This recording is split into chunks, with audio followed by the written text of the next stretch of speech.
Dhallywood superstar Shakib খানের নতুন cinema মানেই ভক্তদের জন্য বাড়তি উন্মাদনা আর চমক। কে হচ্ছেন তার নতুন নায়িকা তা নিয়ে জল্পনা-কল্পনার শেষ থাকে না। এবার সব জল্পনার অবসান ঘটিয়ে প্রকাশে এলো এক নতুন জুটির খবর। ছোট পর্দা থেকে বড় পর্দায় পা রাখা আলোচিত অভিনেত্রী সাবিলা নূরের সঙ্গে এবার জুটি বাঁধলেন ঢালিউড কিং। আসন্ন ঈদুল আজহায় মুক্তির অপেক্ষায় থাকা মিউজিক্যাল রোমান্টিক সিনেমা রকস্টারে তাদের একসঙ্গে দেখা যাবে। এ বিষয়ে আনুষ্ঠানিক ঘোষণা না এলেও বৃহস্পতিবার ১৬ এপ্রিল সন্ধ্যায় শাকিব খান তার ফেসবুকে একটি পোস্টার শেয়ার করে দর্শকদের এই চমক দিয়েছেন। প্রকাশিত পোস্টারে দেখা যায় সবুজে ঘেরা পরিবেশে রোমান্টিক আবহে হাজির হয়েছেন শাকিব খান ও সাবিলা নূর। শাকিবের কাঁধে মাথা রেখে চোখ বন্ধ করে আছেন সাবিলা। শাকিবও চোখ বন্ধ করে অনুভব করছেন সেই স্নিগ্ধ মুহূর্তটি। পোস্টারটি প্রকাশের সময় একটি গানের লিরিকও ক্যাপশন হিসেবে যুক্ত করা হয়।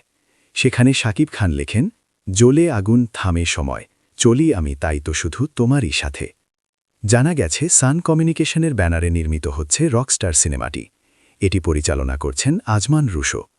গত মাসে মালয়েশিয়ায় সিনেমাটির শুটিং শুরু হওয়ার পর বর্তমানে দেশের বিভিন্ন লোকেশনে এর কাজ চলছে।